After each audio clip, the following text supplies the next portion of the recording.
Hello, my name is Matthias. I'm from Genesis, and I had a quick question on the stablecoin regimes globally emerging and the intention that they bring. We've been talking about the Genius Act and the fact that it tries to essentially cement US dominance in the new digital era. And then on the other hand, we've got the digital euro that seems to be more focused inwards to be essentially enabling more autonomy for the European states. I was just wondering, was there ever a discussion or some thoughts around being a little bit more aggressive and try to do the same thing that the US is doing, but trying to essentially empower the euro to take on more market share, for example, within the world's commerce?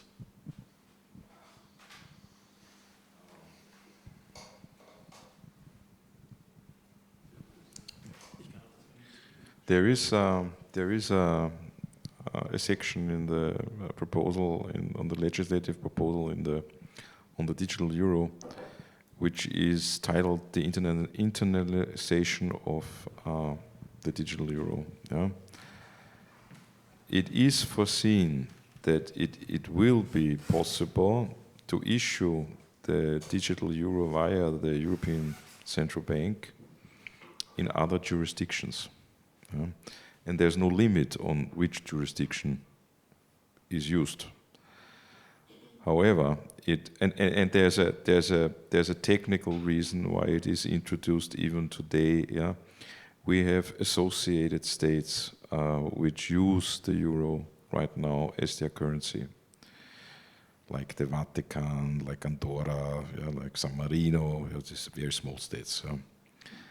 But size in a digital area does not matter really. Yeah? So it is foreseen when you have an association agreement signed, when the supervision is ensured, and when the KYC process is ensured, that you can issue the digital euro also in another jurisdiction. Yeah?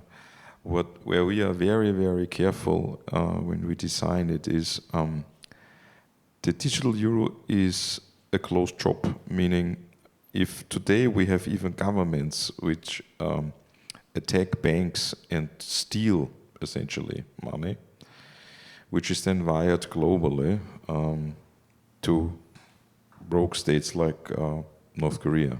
Yeah? This is not going to be possible with the digital euro, yeah? Because the digital euro can only circulate via people who have a wallet, and it is intentionally designed that with the KYC process, we know who has a wallet. So this is a measure against fraud. And fraud is a topic in electronic payments which needs much more attention. There are so many. We had at the central bank an event 3 days ago where we had children from schools. They were like 13-ish, 100 children. Yeah, and my board member asked the question: who in the last month was exposed to a fraud attack? And it was more than 90%. Yeah, that they got some SMS, that they got some email, that they got some offer, and they were all attempts of fraud. We have to be careful with this. So internalization, yes, but under only strict conditions. We have another question? Yes. Actually, I have two questions. One is for the professor here. So you mentioned that Europe is not sleeping in your talk, and there is this consortium of banks that is trying to offer stable coins in their portfolio and boosting the market also in Europe for stable coins. But as far as I remember from the news, only USD-backed the stable coins. So they're not actively promoting URC or URT, which are the Circle equivalent for euro or the Tether equivalent for euro. What's your thought on that? So they're actually strengthening again the dominance of the US dollar worldwide. You can ask this young gentleman because he brought it up. I think it's a euro stablecoin, right? It's a euro stablecoin that they are making. this consortium, right, that I also presented in my talk, where the Austrian banks and several other European banks, they are making a euro-backed stablecoin. Okay, because if I remember correctly, I read from the news that the pilot or the initial phase will be with the USD. But maybe I misread or misremember. Yeah, we heard that 90% of the children were attempted to fraud. I now say 90% of the things you read in the newspapers about this subject is also fraud.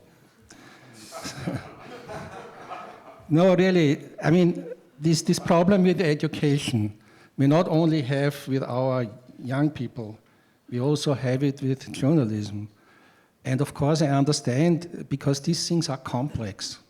Money is political and complex. And if you're a journalist, when I was a young professor, the ministry once made a very clever course for us, how media is working. And they forced us to work like journalists. And once you do that, you understand how hard it is, because you have to capture the attention of the people. It must be simple enough, and you have limited time, and there are so many topics that you're talking about. And then you have a complex thing like that, and in a way it's understandable that many of these news at least are partial. And sometimes, of course, they have a bias, right?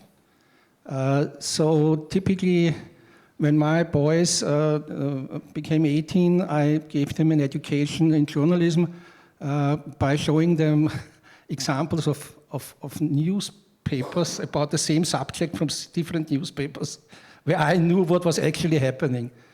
So if you read something in the news, read it in 3 or 4 sources, and also go to the original sources. In fact, if you look at the ECB website, they have good content.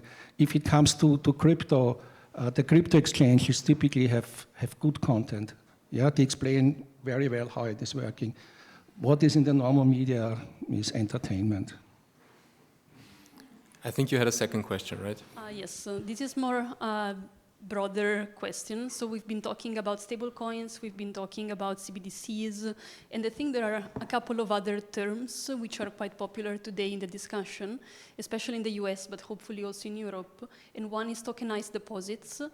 You mentioned that central banks are putting some sort of holding limit on the amount of CBDC, because commercial banks are quite scared that people or users will withdraw their deposits.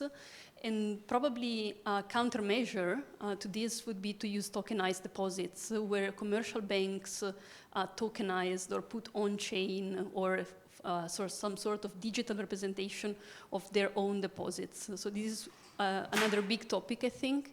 And the other topic that starts entering the discussion is tokenized equity, tokenized stocks. What's your take on this? You see those coming? Are people positive about those? What's the vibe in the area?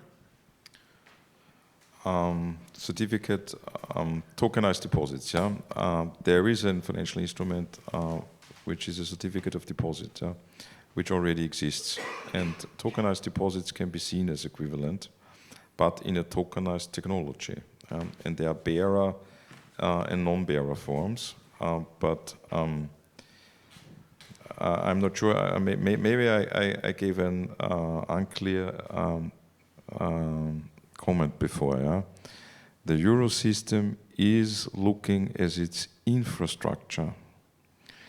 There is no security, neither a stock or a bond or an option which is not on our system. So we are looking at it in a tokenized form. This is, I'm personally convinced this is the future. Yeah? We are right now having discussions on it, how a future infrastructure in the euro area should look like, whether it would make sense to move to a complete tokenized infrastructure where you have programmable money and tokenized securities on one platform, or not. but that it has so many advantages that we owe it to the public to think about things like that, yeah? Because it is much, much more efficient. The problem is it's disruptive. Yeah? The problem is there will be a lot of players in the market which will run out of business. There will be a lot of change if such a thing is introduced. This makes it difficult, and a central bank cannot do this without publicly having a debate and an involvement of the stakeholders and a discussion on how it can look like. Yeah? But if you look at issuers, yeah, right now, if you want to buy a bond, a government bond in the euro area, yeah, you have for the smaller investment, the minimum investment amount is, I think, 1,000 euros. The really juicy bonds, government bonds, both government bonds, yeah, have a minimum notional value of 50,000.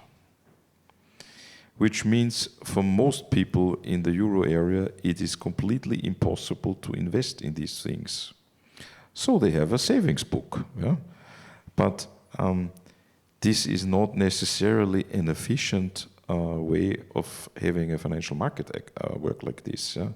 A tokenized government bond would enable everybody to invest in such a thing without a lot of intermediaries. That would be something I would call a progress. But you cannot expect this to happen overnight. Yeah? But the tokenization of securities markets, but in my belief, not only the securities markets, it's going to be real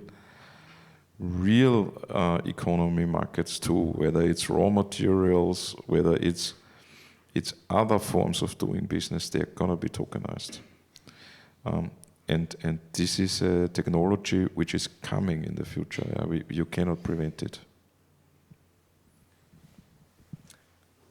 Thank you. There was one example. I have one question on the topic of digital sovereignty, which has become quite prominent in the last few months for a very good reason, apparently. I'm not just hinting at the established Austrian banks with not being quite digital sovereign, but also startups who would actually be in the position to build digital sovereign applications, but sadly are being lured into the usual US applications that we all know. And we have recently seen AWS and Cloudflare outages, what impact they actually have. I'd be interested in that conversation here, where from your point of view are the sweet spots for digital sovereignty in the new offering, and specifically in the digital transformation from the old established offerings that we have and we're exposed to a certain extent, to the new offerings.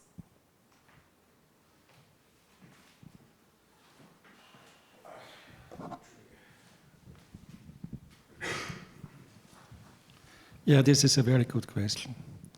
I think the digital euro, of course, is one area where we would have a chance to become sovereign, and typically it's the government who has the vital interest. In Austria, recently, the Federal Ministry of Defense completed the transformation to open source. And in fact, open source software is as good as the American alternatives, usually cheaper.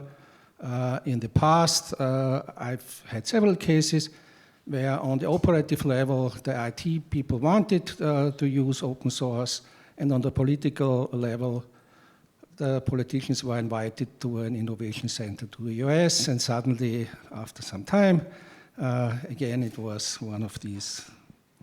I think you can do something in the legal area, because the public procurement law is very strict in Austria, and if you give their clauses that foster local solutions, it helps. Because if you don't have this, usually the large American companies, they have many lawyers, and they can object even if you have a better solution. Yeah? So the lawmaker is very important. The big public institutions that really have the money to do that are very important. And as you said, of course, a startup, initially, of course, what should you do? You need a cloud solution because you have to serve. And for some strange reason, the first year is for free for startups at AWS and nowhere else. So you are locked in there. So the startups will follow once you have this solution in Europe. But currently, what should you do? Look at where the big IT budgets are spent and try to get them spent in the right way. Well, thank you very much. I would just like to make a comment and a question as a curiosity for you. I recall in my law studies in the late 1950s, in part of the Volkswirtschaftslehre, I remember that the volume of money was highlighted. And already at that time, when there was questions about inflation and negative aspects of inflation, that, to my memory, was related to the volume of money. And it must be confined in a certain sense. Now, listening to these wonderful presentations today, of course, I, as an old man, I can't keep up with the new developments. I wondered whether, from an economic point of view, and whether any of you could maybe refer to an economist. Is that still a question today? With is it at all possible to still define a volume of money? And since we are talking in different terms and read about inflation developments today, is the volume of money first determinable nowadays, and secondly, does these new developments which you described have any effect economically on, for example, the inflationary developments? And I do want to take the opportunity to really congratulate Chair Hempel and you for this exceptional performance and event, and I think I speak on everybody's behalf to say this was a wonderful morning and we learned a lot. Thank you. Okay, difficult question. This is a very difficult question. I'm trying to answer it. The first answer I want to give is the emphasis on the amount of money in an economy, that central banks are very, very concentrated in determining the amount of money in circulation, has disappeared. Central banks are not that much concerned. A lot of measurements, if you look in the US, M2, the key statistics on to check how much money is in the economy have discontinued. The reason is, of course, the amount of money has an impact on inflation, but what is also having an impact is expectations. And so the same amount of money can, under different circumstances, lead to inflation or not. So central banks But central banks, of course, try to steer the amount of money in circulation. If you look at what has been called quantitative easing, yeah, so what central banks have done over the last couple of years, I have to admit, I don't know right out of my head how many years it were, was that the central bank desperately tried to increase the liquidity in the economy. Yeah? The problem was rates were lowered, and theory says banks, if it's cheaper, investments pay off, and more investments pay off than at a higher rate, so the demand for money will go up. What happened was the classical liquidity trap, what Keynes wrote about so much. Yeah? This actually happened. Central banks lowered the interest rate to zero, but the demand for money didn't go up. Central banks still wanted to increase the amount of money in the economy, so what did they do? They started purchasing assets, securities. Yeah? And then you had finance ministers being very proud in the European area and thinking that it was their work which led to negative rates on government bonds. Yeah? But when in reality it was central banks who at any cost tried to increase the amount of money in the economy because you wanted to steer up economic activity. So, and that is where the negative rates came from. This was asset purchases by the euro system, and they amounted to a couple of $1,000 billion. This was really a lot of money. Yeah? Now, in hindsight, if you look at it, what we saw later was the guess in the forward-looking estimation of inflation is a very difficult task. Yeah? And so maybe you had always criticism, the euro system stopped too late purchasing assets. Others said, okay, you stopped too early.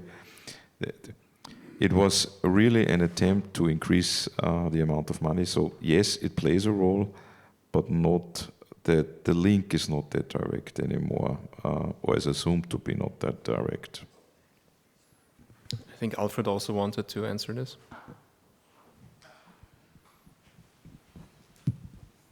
Yeah, now comes the crypto answer.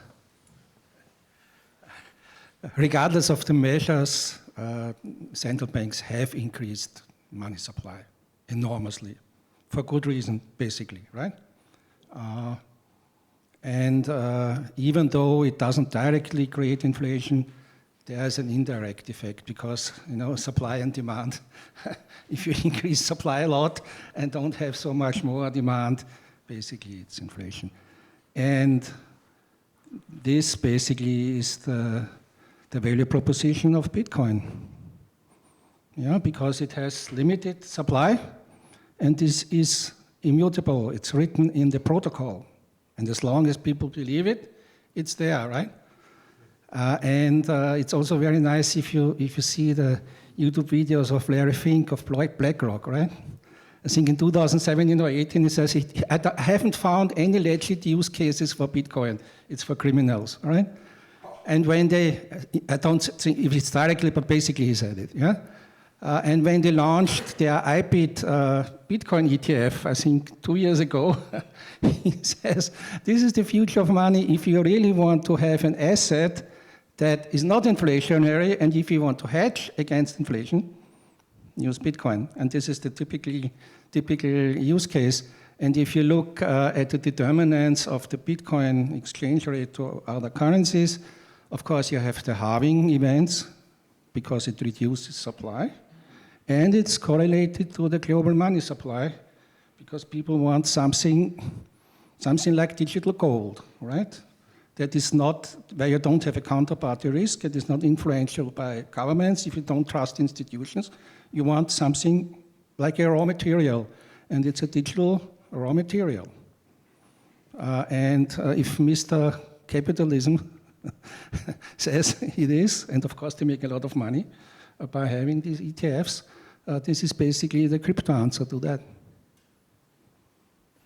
Thank you so much. We only have time for one more question. Okay, thank you. Then I hope I'll make it a good one.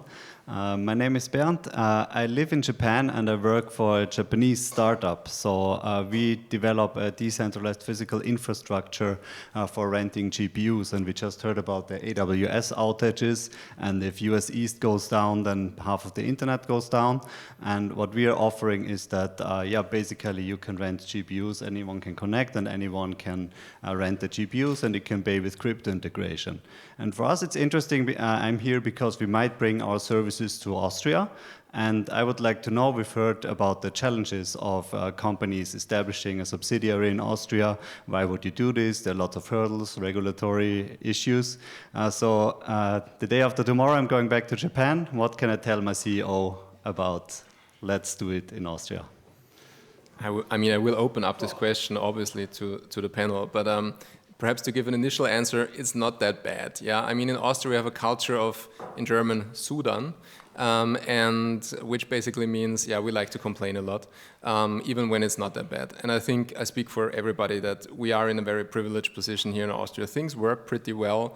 We have a good regulator who knows what they're doing, a good central bank, good, other retail banks. So I think in general we can say Austria is a good place to be, but I would like to give everybody an answer to a chance to answer this question. Just 1 minute. If we would not be good, why would all the large exchanges come to Austria to set up their European headquarters? Bybit has come as the second largest. Now we have KuCoin, and what I hear from the other people, most of the other exchanges are coming to Austria. Because I think we have a good mixture of strictness and efficiency. Of course, you can try to get a license in other countries which are famous for giving licenses and where you have all the gambling companies and so on. The problem is if you want to serve the European market, the KYC is still done by the local agency. And if they say see that you have a license from one of these states, they say, oh, great, now we'll be very, very strict on your KYC, and you will have really problems enter the market. And I think in Austria we have a very good balance on that. So if you want to come to Europe, choose us. Get the right lawyers, cooperate with universities, and cooperate with the right consultants. And additional information also for Ben. Yeah, you are also lucky in Vienna, and Vienna has the Vienna Business Agency.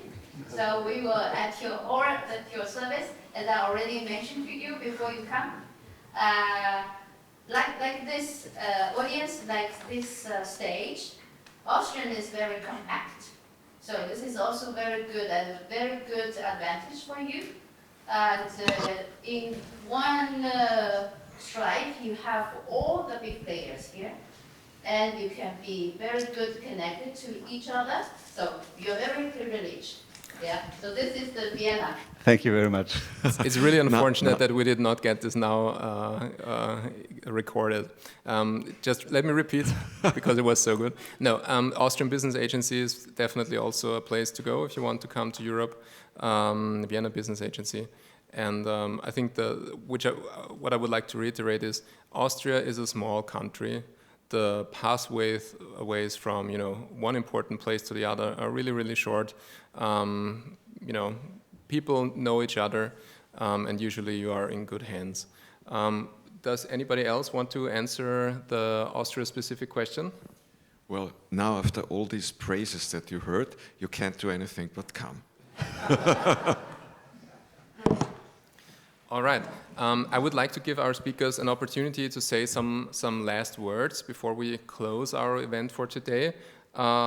Wolfgang, would you like to start? If you're able to receive the mic. Yeah, famous last words. What I can really ask you is spread the word a little of what the digital euro, what you learned about it. I also want to emphasize this media topic. The media very often tells you something which simply is not true.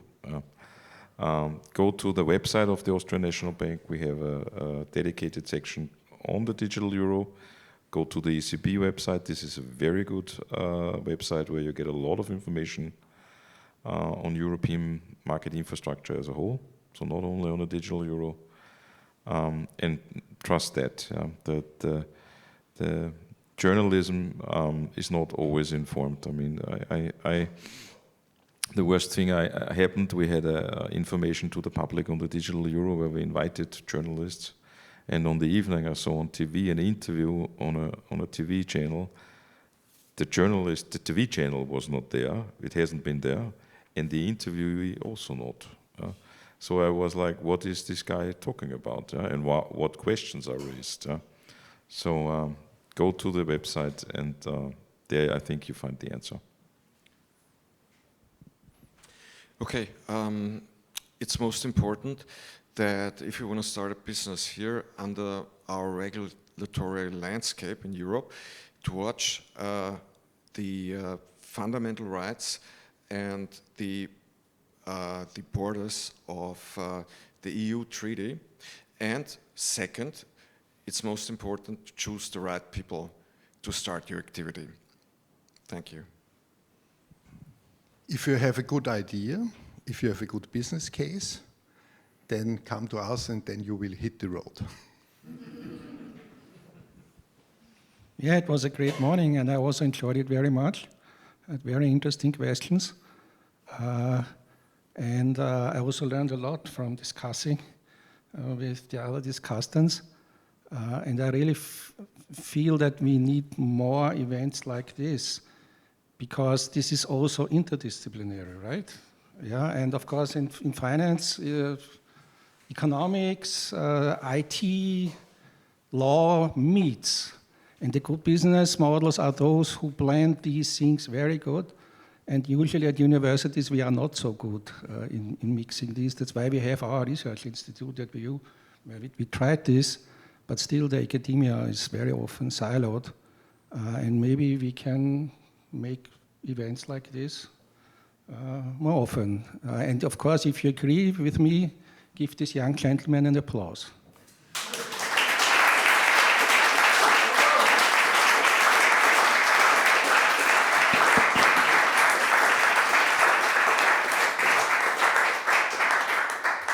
Thank you so much.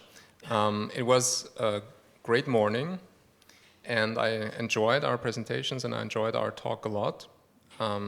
Also, please give a huge hand of applause to our panelists.